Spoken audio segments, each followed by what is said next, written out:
Most older business owners don't have a succession plan, and you can be a savior to them by coming in and offering to buy their business. You don't need any money, you don't need to hire 10 new employees, and you don't need to get your first customer. Get to know business owners in your area, build a relationship with them, and figure out what their plans are. Starting a business is way harder than buying one. Here's how you can buy a business in 2025.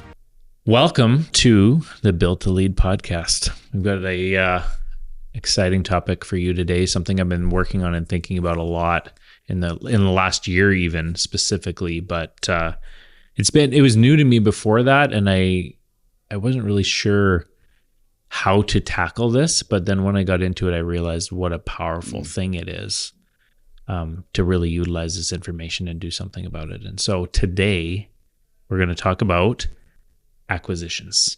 Yeah.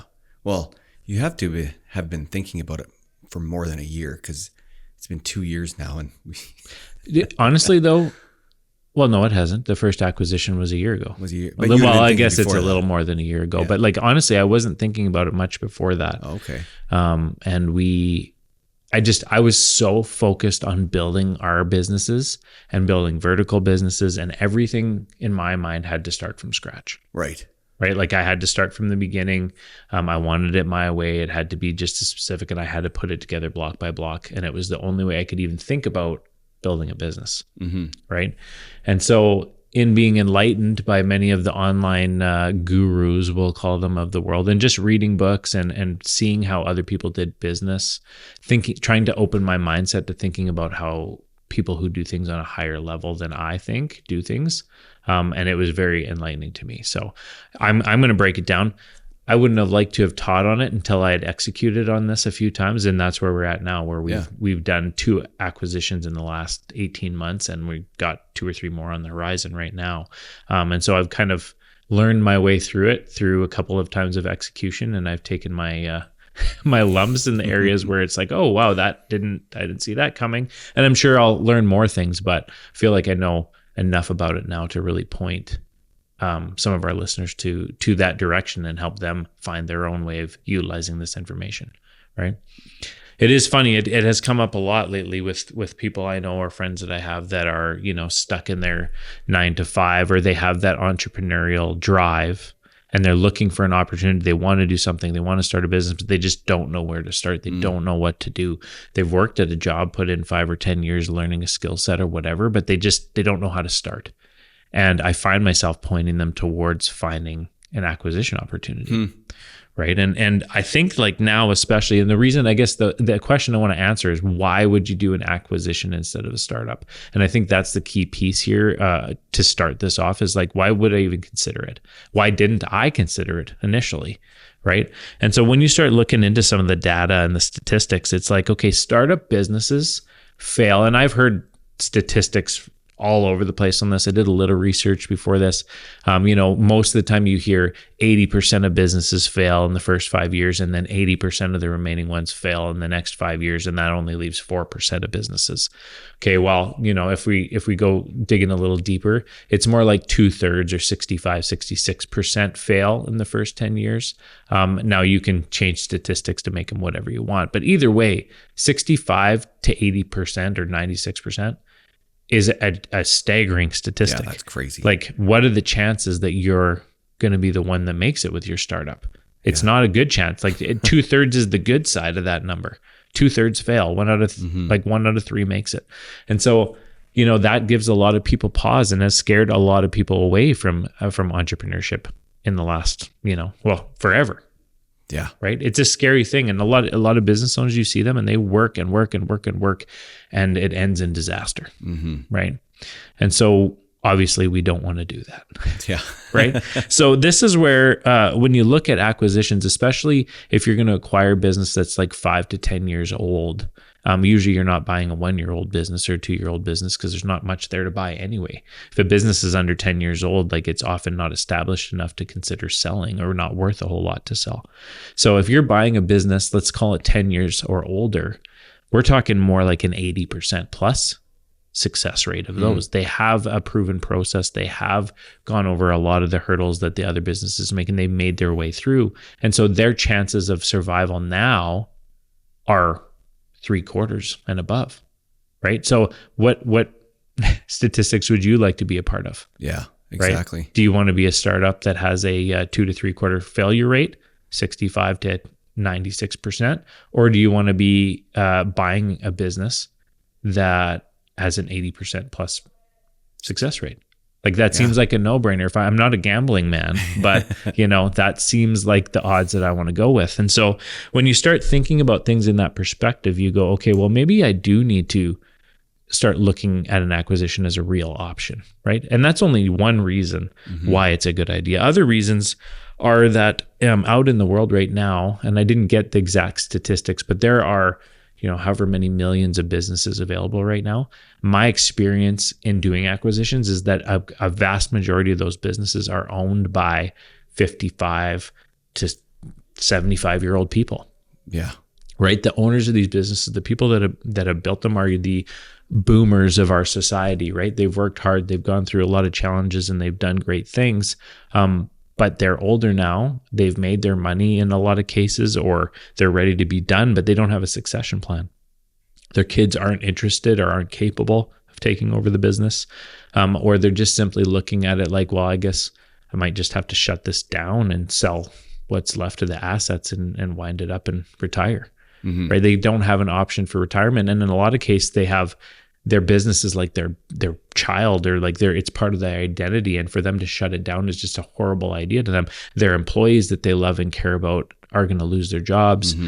Their customers that they've served for decades in a lot of cases now don't have the business to support them anymore, so they just go on and they keep going and they keep going, and often the business is becoming a dinosaur and spiraling into irrelevance, or they're causing themselves significant health issues or damage to relationships because they're going to continue to endure without a plan. It's crazy to me the amount of business owners I've talked to that are 50 plus years old and have absolutely no succession plan or idea of how they're going to exit their business. Yeah, that's crazy. It's wild, right? So there's another thing. Like right now, businesses in our market, it's like a town or a city full of houses for sale with no buyers. Nobody's looking. And I'm not going to say nobody. You can't say nobody, but there just aren't, especially in that 1 to 10 million range of businesses, of revenue-based businesses. There just aren't people. Like the bigger companies, they're not looking to buy a $1 to $10 million business. It's not big enough. It doesn't make enough sense. Facebook's not snapping up a $3 million company. They're snapping up $3 billion companies. It's too small a fries for them, right? They need the big fish. They're looking for big fish. But those smaller, I would even say $1 to $20 million businesses, they're a great opportunity for entrepreneurial thinking people, and even guys that own small to mid-sized businesses like myself to buy up these businesses and bring value in other ways, right?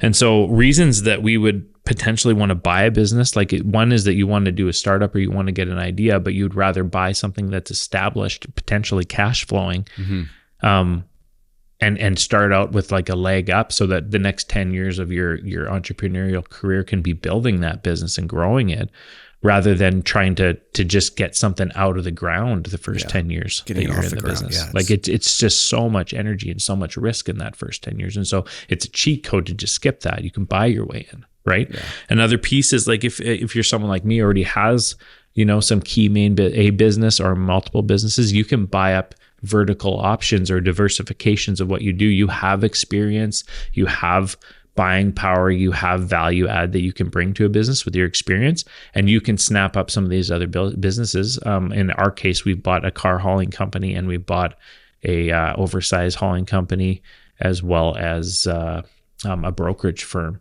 And so we bought these things that are verticals to our own business that brought a ton of value to us, and we brought a ton of value by buying them, created efficiency, created more cash flow, and increased our revenue quite aggressively with those purchases too, and diversified our businesses. And so it added a ton of value to us through these acquisitions. In a lot of cases, they were really great deals for us, right? So had I not started looking and having conversations and learning about this stuff, I just wouldn't even have thought about doing it at all. Yeah. And being someone who has gone through it with you, one of the things that has always, before you actually acquired some of these companies, the knowledge and the expertise was one of the big factors that was keeping you from like, oh, should we get into oversized hauling? Well, we don't really have the expertise. But when you acquire the company, suddenly you have the people that were working there have the expertise. Absolutely. And you can hit the ground You're running buying instantly. experience. Yeah, right. exactly. As well. Like if when you're buying an organization, in a lot of cases, you're buying their talent, right? There's assets you're buying potentially. There's buildings, there's equipment, there's people, there's customers. Like there's all different reasons why you would buy a company when you're doing these things. And sometimes it's all of those things. But yeah, they bring a ton of value to you in diversification and experience if you do it right. The other piece with this is that if you use proper and creative financing, in a lot of cases, you can buy them without putting up any money. Like in both cases of the businesses I bought, I literally put $0 down on those businesses. And in some cases, those businesses gave me cash to start out running their business, and in which I financed over a long period of time through the terms of the deal to pay that owner out, which served them well in their tax base. So they pay less taxes, and also set up their retirement and gave them a nice, strong investment for years to go in the future, and an enduring stake in the business that they built. Yeah. Right. Their legacy continues on. Their legacy continues. And so I want to segue that into one thing is that if you're going to do these types of deals, something that's really, really important is building trust with the business owners. Again, especially in the small business world, like if you're going to get into like big share structures and these wild top end deals, that's not what I'm talking about here. I'm talking about small business acquisitions. Right.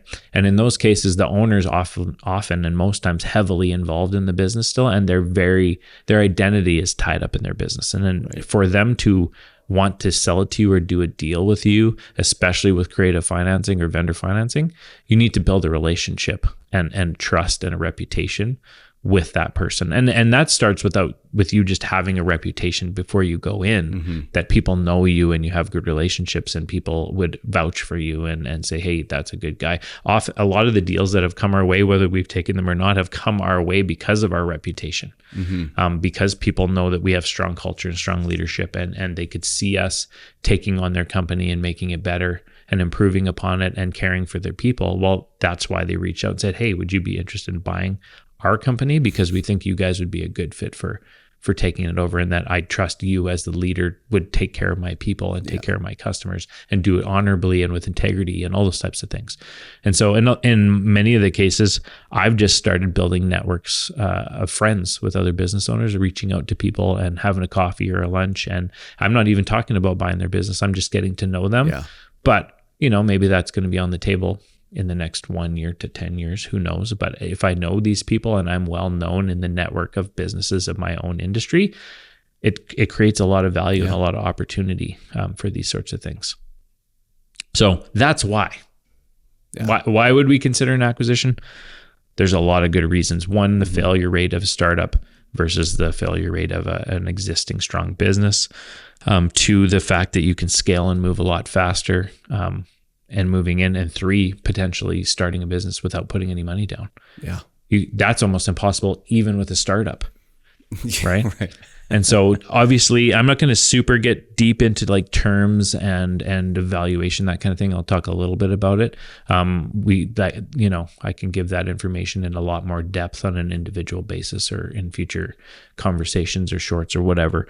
But I'm going to really just focus on how you would approach an acquisition if you're going to look at one. Right.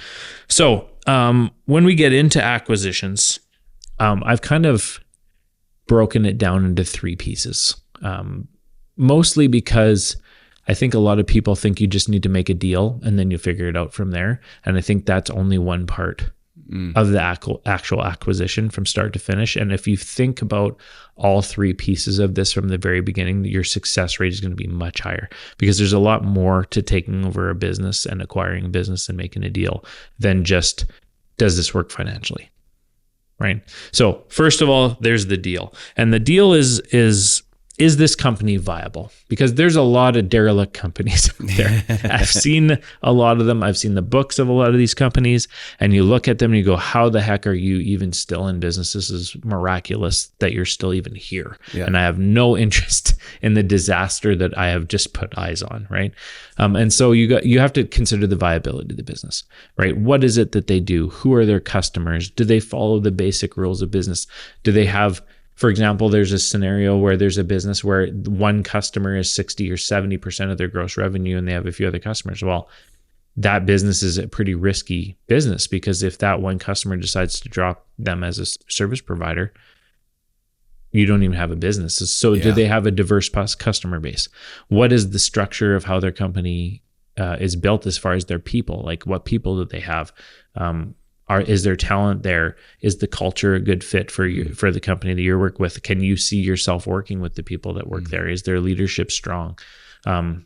Is it viable, or are you walking into a disaster where even they could have a strong culture, and then you realize that if the leader or the owner of the company left, that it would just dissipate, because no one ever is going to carry on. They're just all loyal to the leader, or a leader with 1,000 helpers kind of a thing. Like, no one really knows what's going on except the one person that's going to leave, right? Or the customers are all loyal to the owner, so loyal that as soon as they're gone, they're gone. Right. Yeah. So you have to kind of ascertain those type of things early on. Another thing is, like, how is the business evaluated? Right. Like, there's a lot of different ways to evaluate a business. There's different multiples. There's asset value. There's goodwill. There's cash. There's all the different pieces of the business. And some businesses are really simple. It's bang, bang, bang. It's on the balance sheet, simple enough to look at. Other ones are a lot more complicated. You have things like depreciation and amortization. You have debt servicing. You have all these types of things that, I've gotten decent at, but I still have our CFO who's a CPA, who does these things with me. And we really dig in and evaluate, the cash flow of the business. Is it cash heavy? Is it debt heavy? Like, what are the things that we're taking on here? What risks and threats exist? Do they have any insurance claims, or are they being sued? Is there legal action being taken against you? Is there liabilities that exist there that can't be mitigated? Like, there's a lot to dig into with evaluating what a business is worth.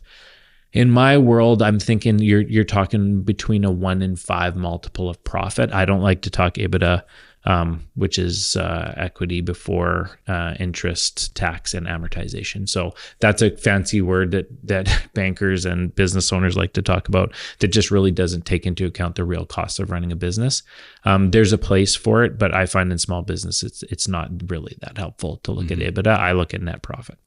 Right. I want to look at gross margins. I want to look at overhead, and then I want to look at net profit. Yeah. So would you suggest that if someone's looking into, like, let's say somebody doesn't own any business, they're an entrepreneur, and they really want to start owning a business, they found one that, maybe there's a few that they're like, actually, I could buy these ones.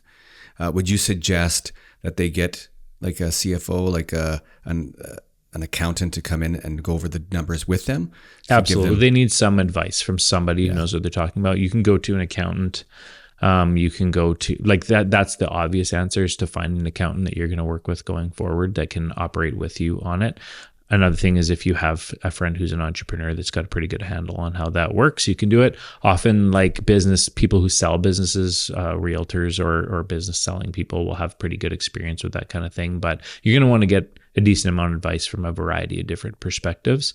And obviously, if it's a business you don't understand, that's a major concern in my mind. Like, if you don't have a handle on how an industry works or the basis of a company, you got to be very careful in that place. That's where you can really get caught. It looks really fancy, but you don't quite understand the nuance of how the business works. And then you just don't realize what could be coming at you, what threats exist, or how they might have worked the books to look really good in this subset of years and not in the previous. I like to look back to 3 to 5 year range in a business. The farther back you look, I think it's somewhat of the less valuable that information is, because what's happening today is what's happening today, and the economy and the market changes so quickly. But long-term success generally points to continued success, right? But not anything can change. So evaluating a business is really challenging. You can hire companies to do an evaluation for you. That can be a good bargaining tool at times. But at the end of the day, especially if you're going to try and use creative financing to do a deal, the main evaluation that matters is what the business owner is evaluating their business as, right? And that's often how I start my negotiation, is I just ask them straight up how much they want for their business. Right. Right. And number one, that's just a good negotiating tactic, because sometimes they don't think their business is worth as much as it is, and they're happy with taking a lower amount, and then you find out early. Or there's the other side, which is the more common side, where they think that their business is a diamond in the rough, and they can see past all the problems that exist there, and how it's just so much more valuable than you could ever understand. Yeah. Right. And so it kind of puts you in the footing of understanding how, if this deal is even an option, because in a lot of cases, the owner of the business, if they have unrealistic expectations of how this deal will be evaluated, then it might be just time to walk away early on, because you're not going to beat them down. And especially in a scenario where you're trying to create a win-win or a good deal between you and the owner of this small business, if you're going to have to beat them down way down to a lower price for their business, do you really feel like this is going to go? That's more of a cash deal style. If you're walking in with money and they need out or they want out, well, now you're going to negotiate aggressively with a cash deal scenario. Whereas when you're wanting to do a vendor finance or a no money down type of deal, you really need to have a mutual respect and trust with that person, because they're technically going to carry the financing, and you don't want them bearing down on you the entire time. Right. Another key thing when you're evaluating and making a deal is you got to consider the terms of the deal, because I can pay anyone any amount of money they want for their business if I can determine the terms. You know, if you have a business that makes $1 million a year and you want me to pay you $20 million for it, I'm fine with that, as long as you'll let me pay you $100,000 a year for 200 years or whatever the math is on that, right? Yeah. So it's relative, because money actually devalues over time. So the longer you can spread the terms out, the cheaper the deal gets for you. And in a lot of cases, you can give an owner more money for their business by having them finance and carry the interest and make the interest on the deal, or spreading the terms out longer, where when you want to go in and get, say, bank financing on a deal, the bank is now going to control what the evaluation is on a business, and they're going to decide how much you can pay for that business or not, and what they're willing to loan on it. And so they're going to force the deal one way or the other, which often kills the deal, right? It might be a really good deal and they might have a fair price, and the bank just decides that they don't agree with that. And in the most cases, the bank doesn't have a clue what they're talking about anyway, and they're really risk adverse. So they're not trying to put the deal together for you, especially in Canada. In the US, I understand that's a lot easier to do. But you know, like I have had little to no success trying to do financing of businesses with banks. Yeah.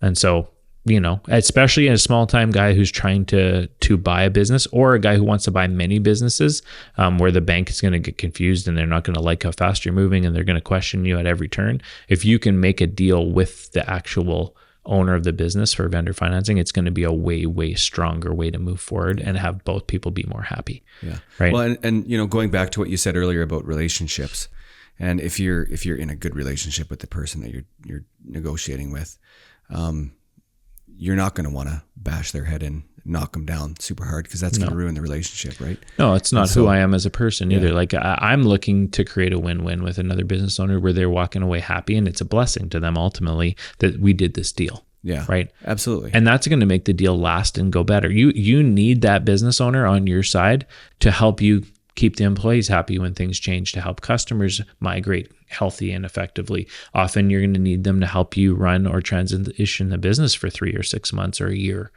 following the transition of the business, maybe even longer. And so if you guys are at odds when you're going in, this isn't going to work. Yeah. And a lot of deals blow up and fail because the two people who are in the deal end up fighting or being like a lose-lose or a lose-win or whatever. The relationship breaks down over the course of the negotiations. And then even if the deal often falls apart, or else if it does go ahead, then that person isn't backing you moving forward.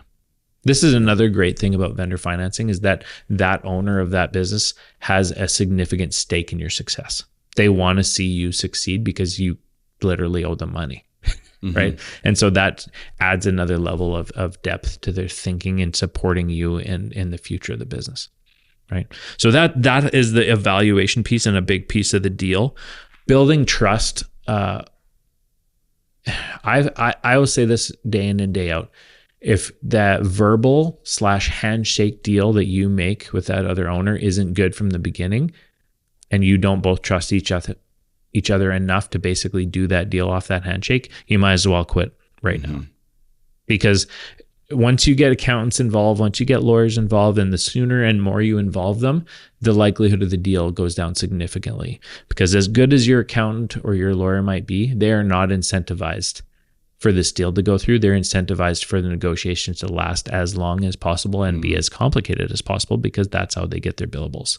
Right. So they're just not motivated. The best, most helpful, kind friend, accountant, and lawyer that you have, and I have great ones, they're still not incentivized to get it done quickly with little complexity. And they're not going to say, oh, it'll probably be good. That's not their job. Their job is to tear it apart and tell you everything that could go wrong and basically blow up the deal. Yeah. If it's possible. So I find that you got to make a deal, you and them, you and the other owner of the business, and you be able to look each other in the eye, have trust for each other, shake hands, and that agreement needs to stay solid throughout the rest of the deal, and then you paper it in the background. Yeah, because I mean the pressure is going to be on. Yeah, and so that relationship needs to be strong. It needs to be tethered and you well. both need to be really clear and candid about what your expectations are and how you're going to move ahead. So that there's no, well, I thought you said this and he said, she said going on throughout the middle of it. It's not good that you're not going to find something that you missed or a little piece of information that needs to be smoothed out, that they didn't tell you that they had this debt, or they didn't know that their inventory was that much, or whatever risks come out of the woodwork. There's going to be hurdles and bumps along the way. But as long as you guys both have a really strong agreement in the beginning, it should be able to be strong throughout the course of the deal. Yeah. Right. So that's the deal. At the end of the day, you got to decide, is this for me? And in a lot of cases, and in most cases, actually, you should be saying no. There should be a lot more no's than yeses when you're looking at these types of things, because if you just want to say yes at everything and everything looks great through rose-colored glasses, you're going to get yourself in trouble, right? You need to wait for the right deal. A big piece of this for me, and something that I've kind of made it clear on, is at this point, unless it's just an absolutely amazing deal, I'm not putting cash up, and I'm not buying a business that doesn't cash flow. Because in a lot of cases, businesses that you look at, you're going to buy yourself a job. You're not going to buy yourself a business. When you're buying a business, you might be the one who wants to run and operate the business, and that's okay.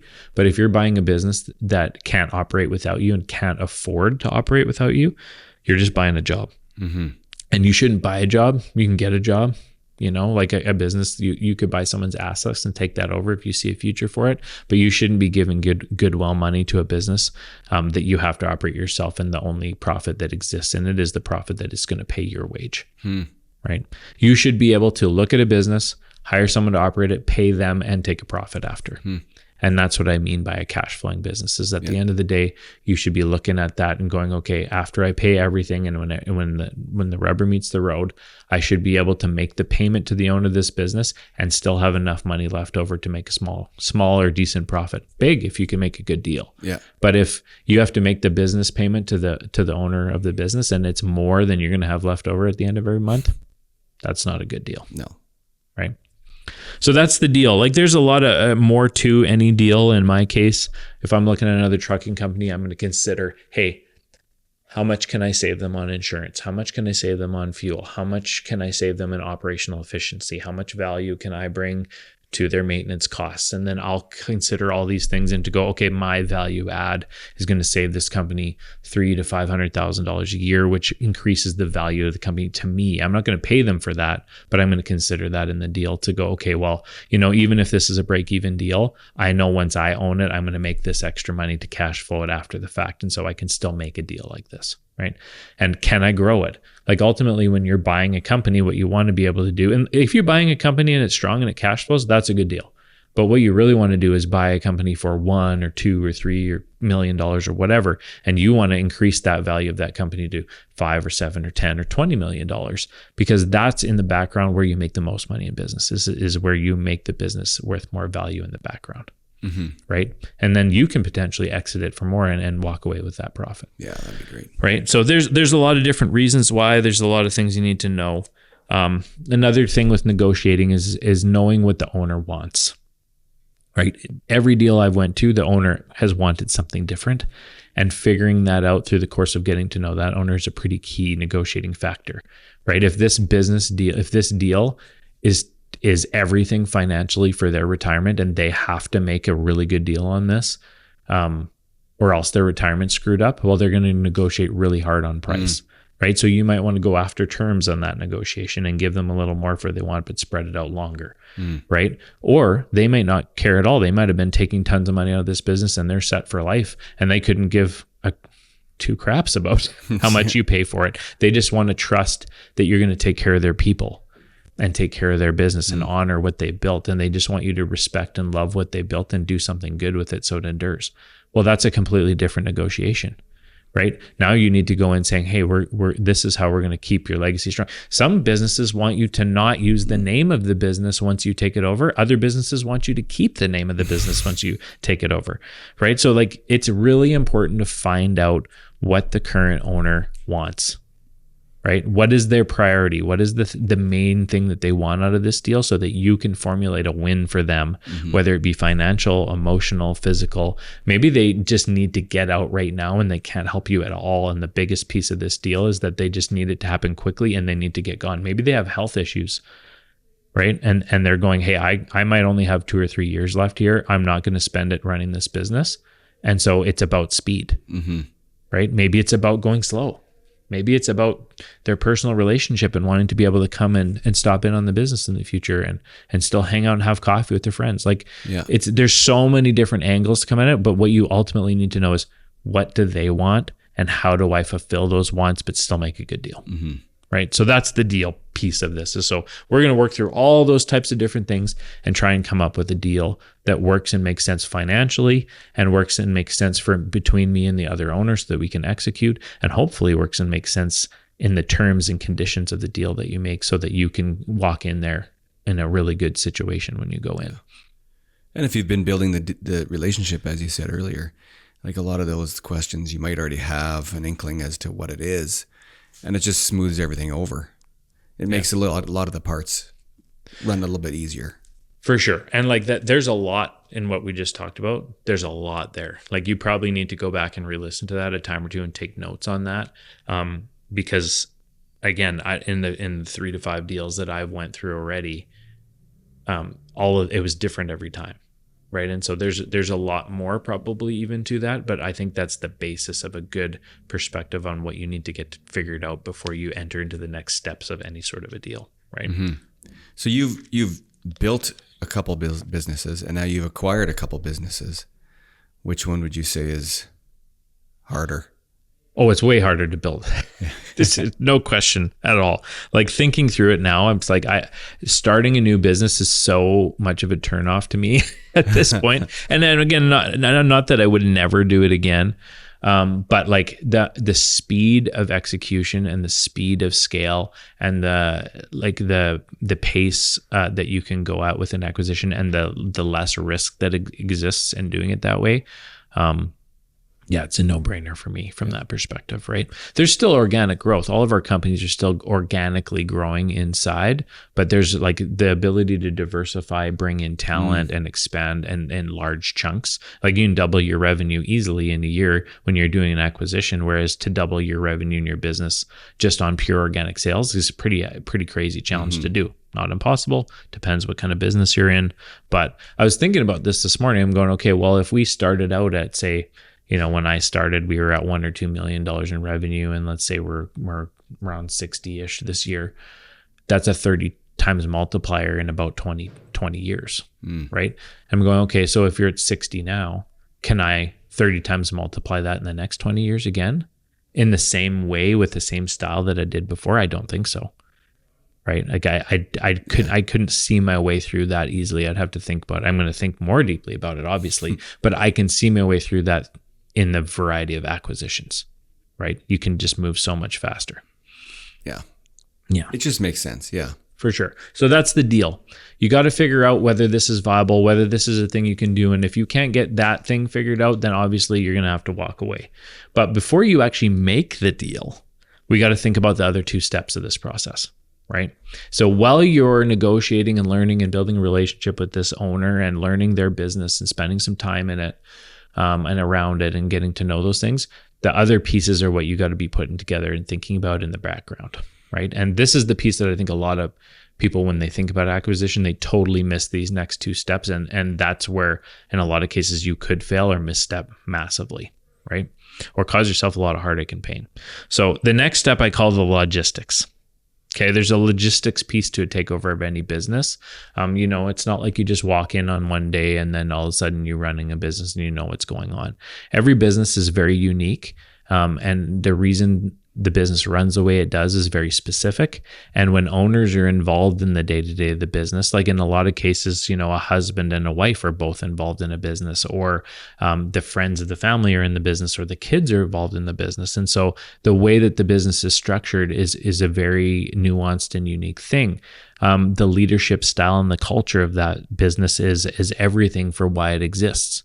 And so do you understand the culture of that business? Do you understand the impact of the owner of the company leaving the business and how you're going to fill that void if there's a void there?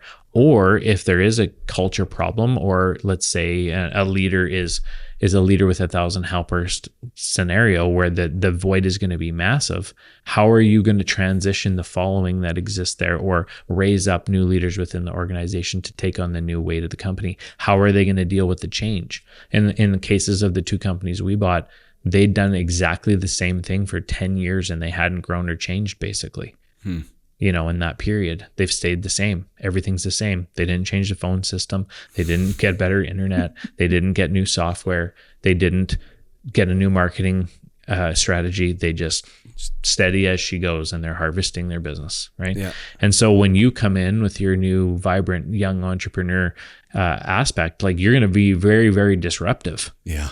To that situation. And so you got to anticipate and look at each person that works there and the job that they do. You got to look at, oh, wow, this company has 800 square feet of paper full of to the ceiling that I have to figure out how to handle, and we're going to shift them to a paperless system. And how's that going to disrupt everything? Oh, they use this email program from 1982 and we need to put them on this new program. Oh, they don't have proper internet and everyone's computers are slow, and I'm going to have to revamp the entire computer system, or I'm going to change their software, or like there's all these logistical things. And so you need to get a deep enough understanding of how they operate their business so that you can create a plan of how you're logistically going to walk through this.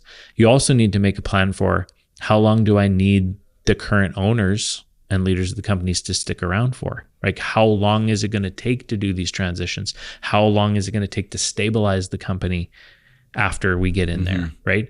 And who do I need to bring with me when I go in there? And so every case, I'm a CEO of multiple companies. When I buy a company, I'm going to spend some time there potentially, but I'm not going to be the one operating that company. Absolutely not an option. And so I have to actually find the right operator to go into that company and replace. So whether I'm in one case, I took someone from our own organization and I parachuted them out, which created a new problem in my other company because I have to fill in for them. And in the other case, I hired talent from outside the company and parachuted them in to take over that company because they had a very specific skill set that I needed, right? But in both those cases, I had to solve that logistical problem before I made the deal, because if you make the deal and you start taking it over and you don't have the people in place that you need to run that company, you're in for a nightmare. Yeah. Right. And you to think that you're going to be able to really lean on the owners once the deal's made is just a naive thought process. They're on their way out. They're selling it for a reason. And I think anything longer than a year is probably an unrealistic expectation for them. Now, there are scenarios where I've seen it, but I don't ever really see it go well, frankly, because if they wanted to stay and keep working in the company forever, they wouldn't have sold it. That's my belief. Right. And like, if you get into a bigger corporations where we're doing share sales and we're going public, and that's a different thing than what I'm talking about. I'm talking about smaller mom and pop type businesses, or, sub $20 million businesses. Right. And so if they're selling, they're going to leave. They have other things in their mind. Entrepreneurs think and move very quickly. Once a decision's made, they're already gone. They got one foot out the door before they've inked the paper that you're making a deal. Right. And so you have to set up a plan, and you have to discuss with them, hey, like in our cases, we want you to be here Monday to Friday, day to day for 3 months. We might cut that back, but for sure be here for 3 months. Yeah. The next 3 months, we want you to be on call so we can call you in for a day here and there when we need support, or if there's a process we don't understand, or if there's something that comes up we haven't seen before, we'd like you to come in and help us through that. The 6 months after that, from your 6 month to a year, I want you just to answer the phone if I call, so I can get questions from you. If I need you to step in and call an old customer that's having a hard time and reassure them, if an employee's losing their mind because you're not around anymore and they're unsure of things, could you have a quick chat with them and tell them it's going to be okay, that type of stuff. Or, hey, I haven't seen this before, this customer's doing this, is this normal for this industry? This new challenge came up, have you seen this before? Those types of just advice. Next 6 months, great. So in 1 year, you're going to be free of the operations of the business, and probably sooner, but this is what my expectations are. Are you going to pay them while they're doing that, or is that involved in the deal, right? These logistics it's a key piece, right? And it's mostly a people thing, but there's other parts of logistics to consider as well. And in one of the companies we bought, when the ownership changed, I always say there's blood in the water. All the customers know what's happened. All your competitors know what's happened. And if there's going to be an attack, it's going to be when you are in the early stages and you're not sure-footed. So we had one of our biggest customers in a business that we bought get basically propositioned by another competitor and decided to go with them at that time. And we lost like 50% of revenue, which is its own threat to consider for a couple of months till they realized that was a bad idea, and they came back, thankfully. But the reality is these threats exist, and you have to anticipate those things. To assume that you're going to go in and run a business better than the owner that's been running it for a decade plus, that's also naive. You're going to make some just basic mistakes, and you're just going to struggle to be as efficient operationally as they were in the way that they did things, likely for the first year. Right. So you need to consider in your logistics, hey, if we're only 70 or 80% as operationally efficient or as adept at doing this as they are we going to be okay? Yeah. Right. So there's that. There's a bunch of expenses that you might have to take on. So it's like, oh, well, we want to change the software and we want to do this and we're going to move their office and we're going to there's a whole nother piece. Is like, did you buy the building? Did they own the building? Do they have a lease? Is the lease going to be up? Do the new people want you in there? Do you have to move the company in the first 3 months of ownership? There's all these things. Are you going to use their accountant? Are you going to use your accountant? Are you going to use their lawyer? Are you going to use your lawyer? There's all these background things that sometimes can just come up and smack you in the jaw when you're not paying attention. So we want to walk through and visualize and think through and ask questions about all the logistical steps that are going to be required to move through when we buy the business. Right. And be prepared for that stuff. It's huge for preparation. You can just totally miss or forget things in the heat of the deal. You get excited about it and you're like, this is going to be a great deal. I'm going to make all this money. And then you forget guess what? Their top salesman has 80% of the accounts. And if you don't retain him, then it's a massive threat to the business. Right. Oh, their controller's the wife. And when she leaves, every process that's not documented in SOPs in the company is now going to be an epic nightmare because you have no idea how to do all the things, and she doesn't want to help teach them because she's been done for 3 years, right? You just don't know these things until you start asking, digging into it, and planning for it, right? Do you need finance? How do they run the business? Are they sales strong, operationally strong, finance strong? Do they have one person that's leaving or staying? That's a key part of that role. Do you need to bring strong financial team leadership? Do you need operational leadership? Do you need sales leadership? Where are you going to fill those voids? So that's the logistics of it. I think that more or less covers it. Again, I could talk for probably 2 hours on each subject and give examples of the things that need to happen, like a customer leaving, like a key employee leaving, and the logistics piece of the culture. It's like, okay, well, ideally when you're buying a company, you need to consider their culture and go, okay, well, how is our culture and their culture going to come together? There's an organization that I've watched recently where they did an acquisition they're a large company, about 150 people. They bought another company, about 150 people, and they literally slammed those companies together and put them all in the same building. And they'd previously been competitors. Right. And so there's a giant rivalry between these companies, and they've been fighting for decades. And now they're all just going to be buddies on the first day. Their cultures were starkly different, way different, not at all the same. And it's like they missed figuring that piece out of their plan, of the logistics of the deal. And when they slammed them together, we're 50-50 in the battle of culture now, right? So who's going to win? Yeah. Well, obviously the company that bought it thinks automatically their culture is going to overpower the other, but that's not necessarily the case. And so the logistics of that is, do I need to remove some negative culture people immediately and make sure that my culture is the prevailing culture? And do I need to do culture training? Do I need to parachute in very strong leadership and do clear communication? Do I need to retrain, rehire, re-interview to make sure that this works, right? Do I have people that are going to be covering each other's jobs and now they're in competition for the same job and I got to pick one and let them go, right? Like there's a huge logistical scenario that went on there. And a year later, they're still in a massive state of flux because nobody's handling the culture damage that's happening. And the entire organization, their customers are very upset and getting fed up and concerned about the ultimate health of that company because their culture is being damaged. Like they're spending more time infighting than serving their customers. Yeah. Right. So that's a logistical thing. Well, the deal maybe looked amazing on paper. Yeah. But the logistics was not well handled. And so now they're navigating that, and the company's in a state of disrepair and problem because of that. Right. So this is why we have to pay really close attention to the logistics of a deal and how that's going to move. Yeah. It'd be akin to the Edmonton Oilers and the Calgary Flames merging into Team Alberta. Yeah. And it's like, well, okay, we're going to be in Calgary, but guess what? Now. But we don't want to be in Calgary. Exactly. Yeah. Yeah, that would cause huge issues. Well, and people would quit and leave. Yeah. And again, in the case of this company, a lot of their best people left the company, have gone to their competition, which took customers and talent, and all kinds of other threats were given to them over this scenario that was mishandled. Right. And that's when I say, if you don't think about the logistics of the deal when you're making the deal, then you're going to find out the hard way that was a misstep for sure. Yeah. Right.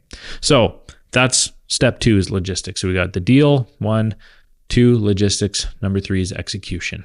Right. Okay. Execution is the other piece here. And the logistics and execution are very connected, but it's not just, logistics is a theoretical thing. Execution is a doing thing. Right. So you can get the theory of the logistics all hammered out and you can kind of get it all figured out. But now the execution is different. So one of the things that I did for execution is that before we bought the company, we did a between a 30 and 60 day on-site management visit. So basically we put our managers or key people that we felt was going to be heavily involved in the transition of the company. Before we owned it, they went and worked in the other company, which I paid for. It was all free. If we don't make the deal at the end, my people come home, they've signed NDAs, et cetera, et cetera. And this is partly the trust piece with the owner from the very beginning, is if you don't have trust with the owner, then they might not want to do that thing. It's a really odd feeling thing. Like everyone then says like, this is just awkward. I don't know how to do this. I'm like, I actually don't care. It's going to be awkward. We're doing a $20 million deal. So, that's how it works. But I was able to, through execution and through trust, put key management people and myself on site 60 days prior to the deal being signed to make sure that we were prepared to take on the things that we were going to take on, so that we had a little bit of a feel of their culture and we knew if we had a good fit with our people and their people beforehand. And then it would be like, I'd get a phone call. It's 3 weeks out. Hey, did you know that we're going to have to renegotiate this contract 2 weeks after we take over the business? Like, oh no. Okay. Write that down. There's a problem that we're going to have to face. Yeah. Hey, did you know that their insurance company said that if they get sold, that they're no longer going to insure them? They're going to drop them. Oh, no, I didn't know that. Well, that's a pretty good thing to know 60 days before instead of on the day. Yeah. Right. And so these types of things like that was one key thing, is getting on and learning early. The other thing is hiring people in advance so that you're ready, like these an operator or key leaders or whatever, getting them hired on and preparing them for what they're about to tackle, so that it's not like you're tearing them suddenly out of the thing. It's communicating to them, communicating to the team. And that's another thing that was an interesting execution challenge. Is the first company we bought, the owner was very open with his staff about what was going on. And so they were all very aware that there was, a potential sale in the works and that this was happening, and they had some time to deal with that emotionally and physically. But then the other company that we bought was very secretive about it, and they didn't want anyone, their customers or their staff, to know until the day that it was signed. Wow. Right. So even from a culture perspective, that was a very different way of dealing with it than I would deal with. So their level of transparency and our level of transparency was wildly different. And so being prepared for that and knowing with their staff that we were going to have to quickly get in and communicate and be very transparent from the very beginning it was actually made execution way, way harder. Right. And so understanding the ramifications of that is like, okay, people are going to suddenly find out that the business is sold, and then they're all going to be panicking. And so we need to get there really quickly, and we need to manage the chaos, and we need to communicate clearly, and we need to get everything calmed down quickly. That's the execution piece, being prepared for the potential chaos you might face, having the owners go out immediately after that and have meetings with each individual key customer and explain to them what's going on and prepare them for the change. Yeah. Right. That's execution stuff. Another thing with execution is figuring out what the main threats are. And so when you buy another business, that business will have its own culture or its own loyalties or its own styles, which you may or may not like, or you may change. And so, for example, if you have a key salesperson that is the number one head of the salesperson, you really need them to stick around. You have to appreciate that person is actually a threat to the future of that business, right? And it's not that you need to deal with that person hostilely, but you do need to mitigate that threat. And so in execution, I might spend a little extra money putting another salesperson right close to them from our network so that they can learn and transition a lot of the information from that person and change the systems of how that is, so that person doesn't have too much control over the future of the business. Because heaven forbid that person decides to leave at some point, or even randomly without your knowing how, you can't let that threat take you down, right? And so I kind of put it as like, hey, I think he's any person. It can be a key equipment manager, it could be a hiring person, it could be the HR guy, whatever. If they only have one of them, and if that person left, it would be extremely damaging. You have to immediately get on in the execution of that transition, putting another person in place that can help transition that information, so that you basically have the rule of, if you have one, you need two, right? You need to have coverage. You need to make sure information is owned by the company and transition some of those things. And so that's a lot of the execution pieces that you can forget about and not be prepared for, that, you bought the company, and 3 or 6 months down the road, these threats are coming at you every day, and you haven't planned and positioned yourself well to handle them, which could ultimately take down it. I've seen many acquisitions over the years that were mishandled, where the deal looked amazing in the beginning and they ended up shutting down, closing, or parting out the company in the end because they couldn't wrangle the logistics and the execution after the fact. So they made the deal without figuring out the logistics and having a great execution plan so that they could hit it hard and properly. And it ended up taking them down. Wow. Right. And so these are the other really, really powerful things that need to be considered when we're doing an acquisition. And I know I'm speaking from experience here, having done a few of them, and seeing good and bad versions of other acquisitions go down just in my realm and in my world and connections and networks. And so these are all things that need to be considered, whether you're a business owner buying another business, or you're a business or an entrepreneur that's going to buy into a business. How are you going to tackle all that? Right. Yeah. So lots to think about there. So much. Yeah. So again, the deal, is this thing viable?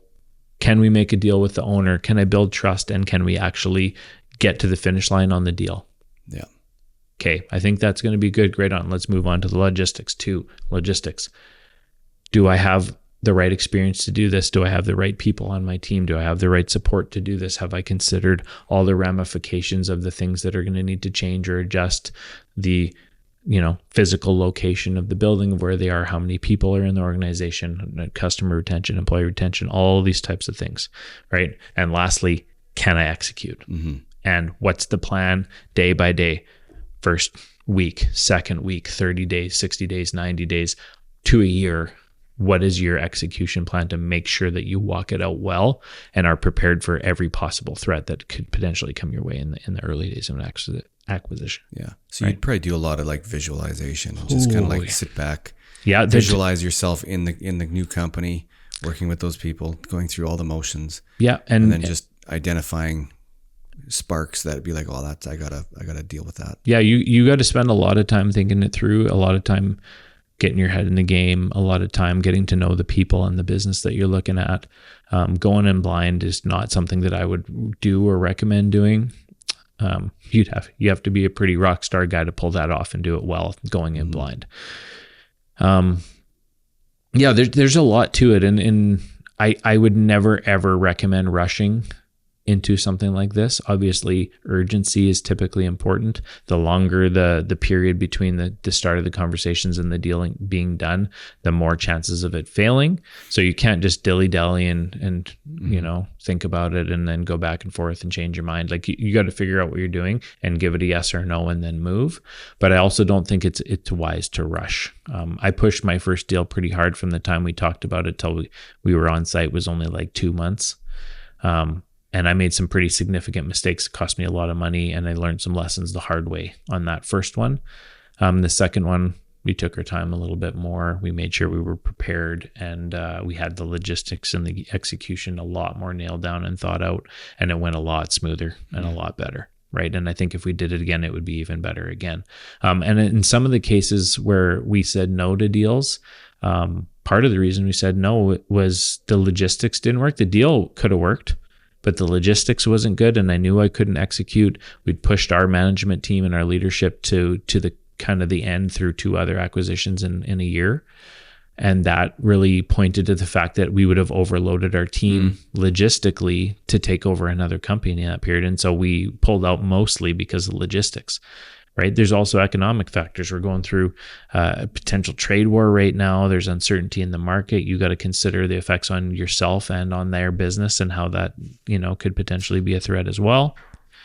So there's a lot to any deal, and I can't cover every nuance and every little thing here. But the point is that if at least you come at it from the deal, the logistics, and the execution, you should be the right amount prepared. It's one of those scenarios you're never going to ever have more than 70 or 80% certainty. In a lot of cases, a lot less than that. But you do, have to get to a point where you're prepared enough and then just get going.